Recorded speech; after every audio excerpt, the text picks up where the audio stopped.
How's it going, everyone? Welcome back to Venom Fox Reviews. My name is Ant, and today I present to you the Black Series Star Wars Boba Fett. And this is the Carbonized Graphite edition. So, strap yourselves in. Let's do this. No disintegrations. As you wish. As we take a closer look at the packaging, you got this really awesome Star Wars The Black Series logo up the very top. And in the very right hand corner we have the 40th anniversary logo of The Empire Strikes Back. On the right here we just got a little logo basically just describing what the figure is. It's the carbonized version. As you can see, Boba in here is trapped in carbonite, which is pretty cool. As we take a closer inspection of the window display, we've got Boba himself all looking all carbonized, you know, silver and greens. Really awesome use of color there. Over here we've got Boba's blaster, which he uses against Luke when he was in Cloud City, trying to rescue Han Solo. And down the bottom left-hand corner here we got his pistol. But we'll look at that once we get this bad boy out of his packaging. Down at the bottom right-hand corner we got this really cool image of Boba Fett himself, looking really awesome. And we have got the Hasbro logo. On the side, nothing really special, just gold and green colouring. And we've got Boba Fett here. On the back, we just got some text about Boba Fett here. And we got this really awesome Boba Fett image. On this side, we've got Boba Fett as well. Overall, I'm really happy of how the packaging's turned out. I love the shine. Look at the shine. Really cool. Lovely window display showing off everything that you get. Yeah, it's just a very nicely packaged figure. And I might have to pick up the normal version because there are a few variants of this Boba Fett figure out there. So I might have to pick up another one for my collection as well. Theatrically, we were first introduced to Boba Fett in the film The Empire Strikes Back, or Episode 5. And he was basically Darth Vader's right hand in that film. He's hired to track down Han Solo, and in the end he gets his bounty. And then it leads us into Return of the Jedi, where he's just unceremoniously thrown into a Sarlacc pit.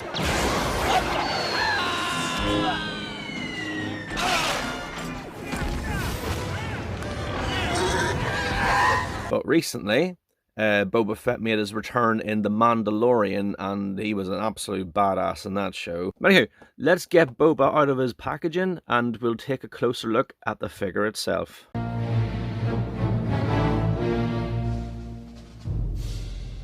So first thing we're going to look at is Boba's K11 pistol. As you can see, nice little bit of detail, nice bronzy weathered look with a bit of silver there, no moving parts.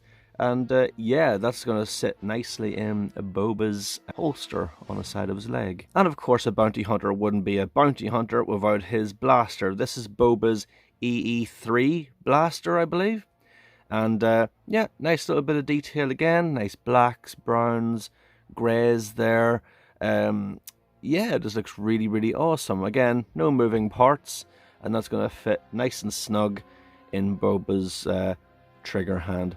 As you can see, my scope's a little bit warped from where it's been in the clamshell, but a bit of hot water or a hairdryer and you'll be able to fix that and mold it into shape. As you can see, we got Boba Fett now out of his packaging, and I must say, for a 6-inch figure, it is really cool. We got this really awesome head sculpt, you know, really cool Mandalorian helmet there. We got his armor of all his dings, and then we've got all of his little emblems on the side here and on his armor. Got some Wookiee braids there. Got his gauntlets, pouches. It's really cool. We got his knee pads, knee armor. Then we got his little tools there on his shins. And then we have the spiky boots. And on the side here, we have got his holster for his K11 pistol. And on the back, we have got his jetpack. As we take a closer look at the cape, we can actually see that it is also carbonized. It's got a strange sort of like sheen to it, obviously to give off the illusion that it's been carbonized. And yeah, it just really goes with the rest of the figure.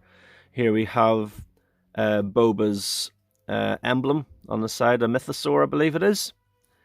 And on the side, we got more dents and dings in his armor as well. So with all that out of the way, let's take a look at this figure's articulation. Now, this figure does come with a fair amount of articulation, so you can put it in an array of different poses.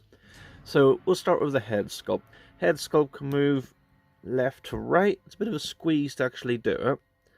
There's a left and right, up and down motion. It's got a bit of a ball joint in there as well, so you can move it back and forth. The visor doesn't come down, it's just one solid piece. It can be a bit flimsy, so just be careful of that. Moving down, we've got the arm.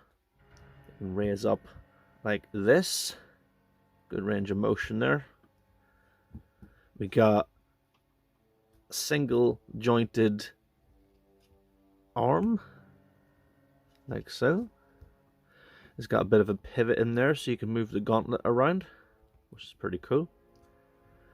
And then moving down, we got a bit of movement in the abs as well, like so. Moving forward to the hands, there's a little bit of movement down there. Can move downwards like so to give off the impression that he's firing from his gauntlet. And it's the same for this side as well. As we take a closer look at the knees, we have double jointed knees as well, which is pretty cool. That's for both sides. And if we move down to the feet, we have a nice little bit of range of motion of the feet, back and forth motion like so, and forward and back as well. The jetpack on the back, it is removable. These little pieces here where the actual flames come out, they don't actually move. They're a solid hard plastic. The entire jetpack is a solid plastic piece. My one gripe with the jetpack actually is that, again, because it's one solid piece, they haven't hollowed these holes out, so you're not able to actually put in any you know, flame pieces that give off the illusion that Boba's actually taking flight, which bit of a shame, but it's not really a deal breaker. So here he is, everybody. I've got Boba Fett in his action pose, and I must say he looks absolutely incredible. Got him with his blaster pistol here, and him just looking down at his gauntlet, about to fire off at some bounty off screen, I could imagine. So again, here we have Boba in another pose, very reminiscent of the "he's no good to me dead" scene in the end of Empire Strikes Back when he's talking to Darth Vader. And I must say, like, it's so awesome, like the different types of poses you can get with this. So I thought this time around I'd put Boba in a different pose. This time, however, I decided to get a flight stand from one of my other figures. And yeah, it really makes the actual figure pop. Definitely recommend getting a little flight stand. I've got Boba here in what looks like a little landing scenario. I've got this actual cape up in the air like that, you know, as if he's just actually falling down. And yeah, I think this figure actually would have benefited from a flight stand. Well, this is it for Boba Fett here. I hope you've enjoyed the review. Definitely add this to your collection. I must say, before we go, definitely did enjoy the Book of Boba Fett. Definitely a good series. Could have used a bit more Boba Fett in some episodes, but oh well, definitely still an enjoyable experience. So from me and Boba here, just want to say thank you so very much for tuning in. Thank you for all the support and comments so far. It's been actually really, really cool seeing everyone enjoying the channel. Give a like and thumbs up, and if you're not already subscribed to the channel, hit the subscription button. And yeah, that's it, folks. Thank you so much for tuning in, and I'll see you next time.